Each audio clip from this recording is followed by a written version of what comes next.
thought about or are thinking about getting a new puppy or dog to bring home to your family? If so, you're going to want to stick around because I'm going to give you some really important tips before you choose the puppy or dog to bring home to your family. It's a big thing getting a new living thing and bringing it home and becoming a member of the family. I'm Stephen Ritt. This is the Doggie Director on KHTS. I've been a dog trainer for over 30 years for film, television, and for private parties, just like you. So getting a new dog or puppy, choosing the right dog or puppy, it's a big decision. It's a huge decision. You know, you can make this decision based on emotion or doing some research. Like I said earlier, it's a lifelong commitment to get a new puppy or dog and bring home. If not, it should be. You don't want it to end up going to the pound or a rescue or trying to place it later down the road. So one of the main things you want to do is think of the physical attributes different dogs have maybe. Think about whether you want to deal with hair the rest of your dog's life. You know, a lot of these dogs shed, people don't realize it. It gets into your wash cycle, it gets onto your clothes. Maybe a short-haired pet's better for you, one that doesn't have an undercoat, and you'll be happier with that. Maybe a smaller dog, you want just a companion. Maybe you're going to want some protection with being a family member. So there's a lot to think about. In fact, there's no other animal on the planet that has so much diversity and so many individuals within that species of animal. For instance, you have different classifications of dogs. You have working dogs, sporting, non-sporting. You have hounds. You have terriers. You have toy breeds. So even within these groups, you have a lot of different individuals.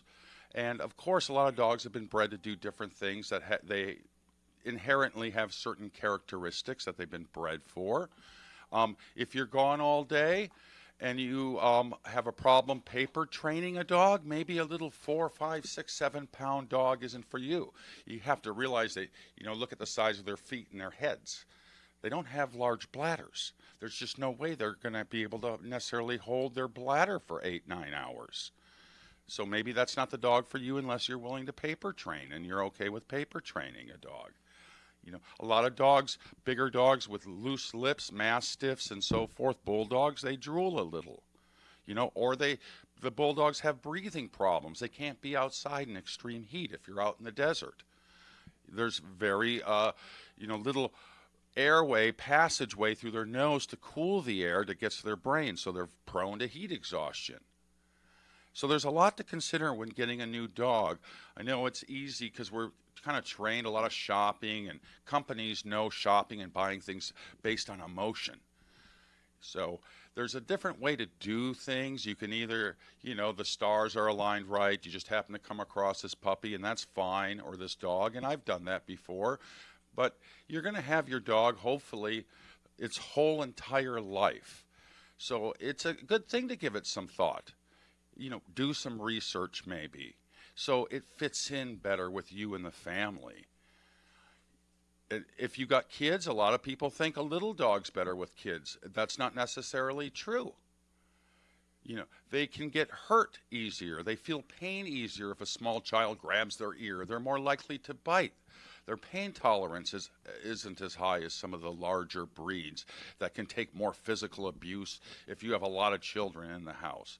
Some dogs that are smaller need more exercise than large dogs. For instance, a Great Dane doesn't require a lot of exercise. They're large. In fact, giving them too much exercise too early in life can help lead to the wear of the hip socket and the femur bone, and can lead to hip dysplasia also. Little terriers, Jack Russells, need an amount of exercise more than some of the big dogs, like I mentioned. If your lifestyle is such that you don't want your dog bringing you a ball at midnight, wanting to play fetch, a high energy, high active, or German bred, what we call German bred Malinois or German Shepherd, might not be the dog for you. They're bred to have drive, they're bred to have prey instinct. There's a lot to think about when getting a new dog to make sure it works out for the entire life of the dog. If you go to the pounds, they have a little area you can bring the dog in and play with them, get to know them, spend the time. See if they're submitting to you, getting on their back, like their tummy rubbed. If you want a real soft, mellow dog, like kind of a marshmallow that just lays there, watches TV with you, make sure you get that. If you're active, you like to go to the beach, go surfing, go jogging, then you're going to want a dog with more energy, that's fun, that loves going out places, that can jog a mile, 3, 4, 5 with you and not tire out. You know, a bulldog is not going to be able to hang in there with you. And a little dog, think about they have 10, 20 steps for every 3, 4 steps of a big dog. So a smaller dog might not be the best jogging partner either. Every dog is different, even within the same litter. Responsible breeders mark the puppies early in life with different colored collars, maybe a little nail polish on the toes, and they start observing the puppies early in life. And a responsible breeder matches the right puppy to the right family and dog. You don't want to give the most dominant dog out of the litter to the old lady that is in a wheelchair. You know what I'm saying? So take the time. Really, it's a big commitment. It's a big responsibility for the rest of that dog's life. Make sure you give it some thought and pick out the right dog. Justin, I think we have a question coming up here now. Someone just emailed. Yeah, Steven. So, from Jesse in Saugus, I'm going to just read it to you, okay, for real quick. I have a new rescued pit bull, and so far he's not working out, except for when I walk him on the leash. Oh, so far he is working out, except for when I walk him on the leash. He bites and pulls on the leash, and he won't stop. How do I get him to stop? Jesse, right? Yes, Jesse from Saugus. Jesse, good for you for adopting an adult pit bull.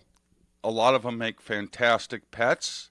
Not all of them, just like any breed. They're mishandled, raised wrong. So they can go either way. They can be great loving pets, great with children, great nanny dogs. They were always known as the nanny dog, good with kids. Some of you remember Petey from Little Rascals working with all the children.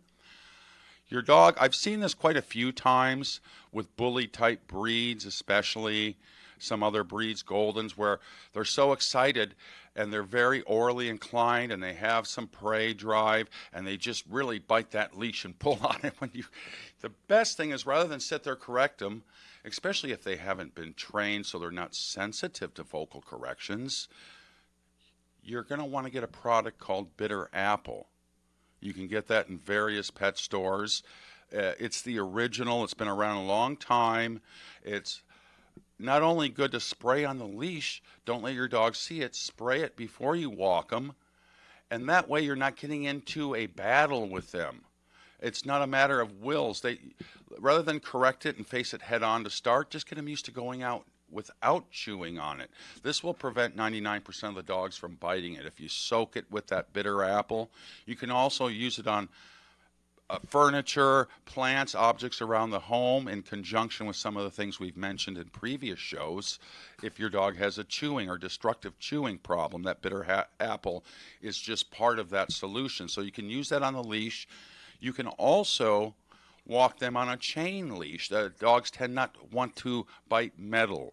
In fact, it's one of the harder things to teach a dog to pick up is keys, a metal bowl. Anything metal is not really something a dog likes to pick up generally. So you can use some of these chain leashes will prevent them from wanting to bite at it.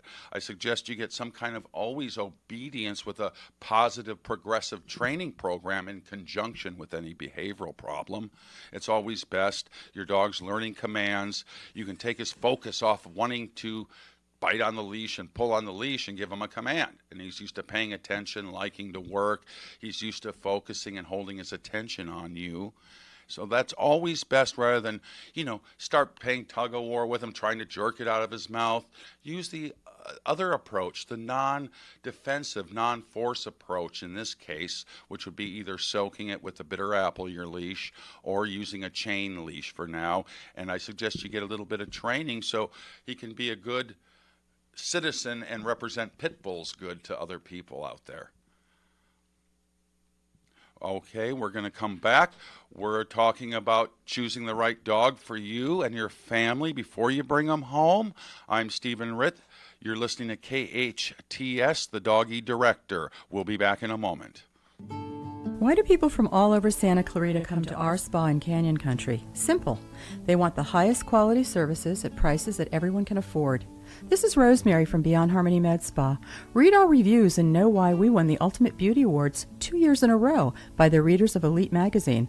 Come and see how close we really are and experience the level of excellence that our clients have loved for the past 13 years.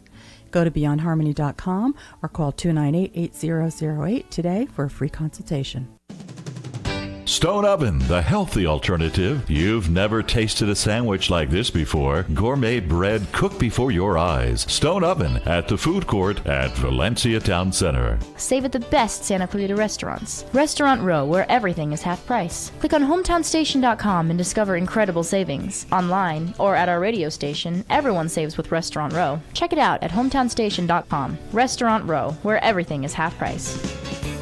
Did you know that nearly 1 in 3 women will experience domestic violence in her lifetime? And in Santa Clarita, our community supports its own domestic violence center with a shelter home, 24-hour crisis hotline, and bilingual counseling programs. If you or someone you know needs help, we're here. The 24-hour crisis hotline number is 259-HELP. For more information, go to dvcsantaclarita.com because no one should tolerate domestic violence. 259-HELP.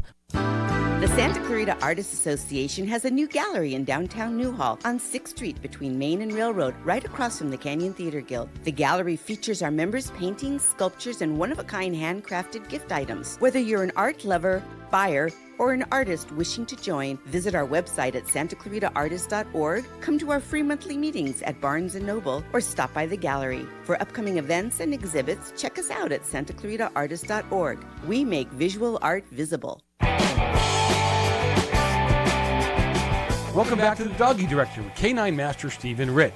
Stephen is well known for training animals you see in many movies and sitcoms. Stephen is the creator of the Ritt Way, a training method that works by applying loving and time-tested techniques for a more enjoyable training experience.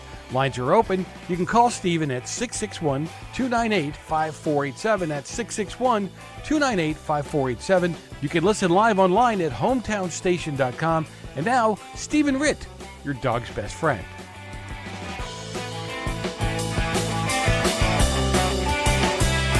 Back. I'm Stephen Ritt. This is the Doggie Director. We've been talking about helpful hints and things to consider before choosing the right dog for you and your family. We've talked about if you've ever considered getting a dog or you're considering it right now, there's things you want to know. So you can go back once this is archived and listen to the beginning of it. We ended up getting into questions here. Justin, we have another question. Yes, so this one is an email from Sarah in Canyon Country.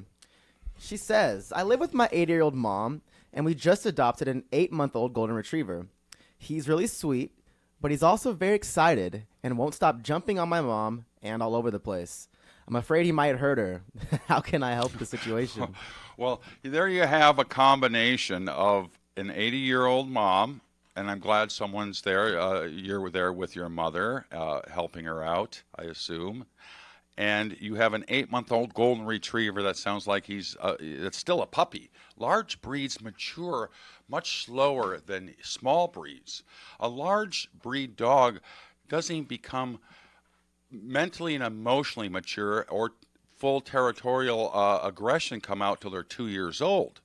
So, and then a younger dog, a smaller dog, is going to mature younger. Small breeds of dog tend to mature equally at about a year old. You have a big giant puppy, basically, that weighs 80 pounds, I'm assuming. And he's high energy and excitable like a lot of Goldens are, because don't forget, they've been bred to hunt in the field, to work all day. and crisscross and cover a lot of land and retrieve birds. So they need this energy, they need this drive to be excited about hunting all day and then running out and getting something and bringing it back to you. I love golden retrievers. I would suggest now, not only, of course, always getting a proper training program and get them started on learning commands, because you're building his IQ. You're going to build their attention span by training also, and dogs have naturally low attention spans. That's what they lack. They're very smart, but they lack attention span. For now, what I want you to do, so you have some kind of control, but I don't want you to abuse that control of the leash. But you can let your dog drag a leash. Get a little 5-foot leash, 4-foot, 6-foot leash. This way you have some way to properly control them. You know, you're going to use it soft and gently, just enough not to let him jump up. And this way you can draw him back into you, get his attention easier. But for now, since he's young, he hasn't had training, there's no way to really properly correct that dog off leash if he's not doing something right. You don't want to start manhandling, grabbing at him. At this point, yelling at him, he might not understand even what you're yelling at him for. So this leash will give you some kind of control. The previous question of the dog biting on the leash when the owners walked him, you can apply the same thing. Get some bitter apple. If he chews on the leash, spray that leash down so he doesn't want to chew his leash. But this way you can always calmly, casually pick up that leash. Never race for it. Never pick it up suddenly and quick where he's real aware when you pick up that leash you have all the control. That's why you want to be gentle on a leash. You don't want them to become too aware of on and off leash. But at the same time, just grabbing that leash, he's going to come off your mom and look at him, or you can give him a little bit of a correction, a little jerk release with a vocal correction. You can make it where he can't even go that far to jump on her. Because remember, every time he comes in the house, he's probably when he's first doing it, right? You've let him outside, he's back in, he's excited to come back in. So first few minutes, he's happy, or when people first come home, he's more excited. So this way, you can always have it on knowing when these times come and let him have that leash on him, and that way he's not getting in the habit of when he comes in, he's squirrely, running around, jumping all over the place, because then this sets a pattern up. Whenever I come in, I do a lap around, the living room a few times. I jump on the sofa. Every time he comes in excitable, jumping on your mom, it's setting that precedent. It's becoming a habit. So now, if he comes in, you put the leash, you let him drag it, you walk him slow. He's forming a habit of coming in and walking slow. He's forming a habit of being with you, of not jumping on your mom. I hope that's helped in just this brief time I've had to mention that. I do want to take one more question here. We are talking about getting the right dog or puppy. So these questions to your home, so these questions help. They give you things to think about. Do you want a high energy dog? Are you active? Are you older and it might be too much for you? Are you young and you want something that you can go to the beach with, surf with, skateboard with, jog with?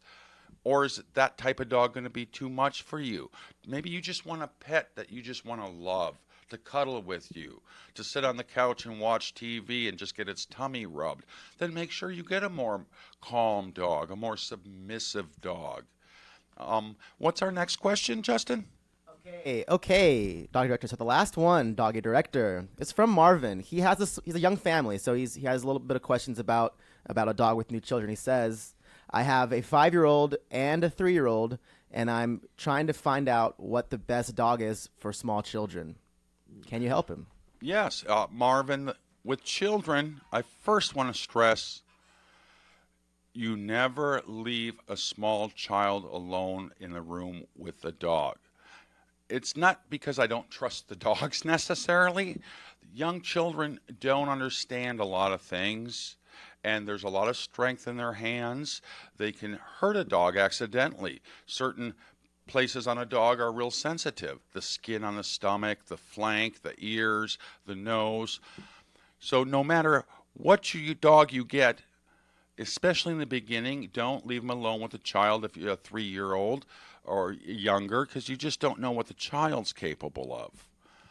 I would suggest a dog that's not easily affected, a toy breed where if a child runs, steps on it, you're going to hurt it. I mean, I've heard these nightmare stories with some of these little dogs and children. They physically get injured, whether it's stepped on, whether it's, the door closing on them because children are just in their own world, running and slamming doors. So you want a bigger dog. There's so many breeds that are good. You have hound dogs. Certain pit bulls are just, they're not what their stereotype is. Some are just big marshmallows, dopey. You have labs. You have golden retrievers. Think of a dog that's just happy-go-lucky. Nothing bothers them. Not too excitable. And, of course, you have to teach children to be gentle with dogs, not to run at them, especially in the beginning when you bring your new dog home.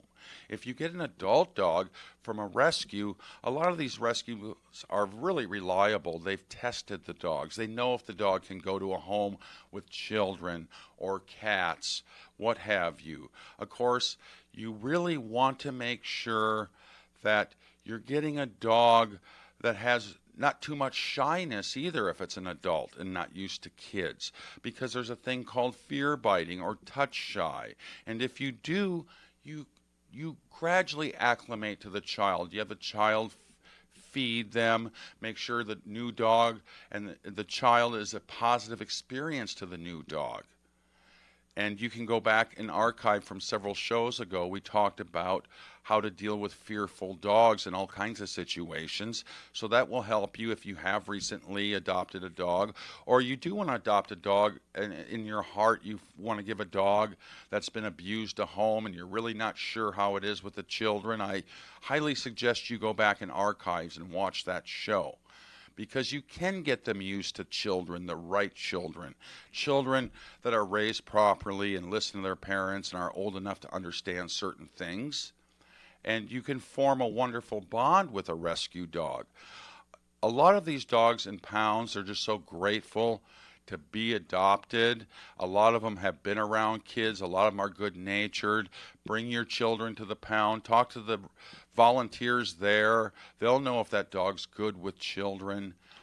And so a mutt, there's a lot of purebreds. There's mutts that can be good with kids. A lot of it is how the dog's been raised and how your children have been raised.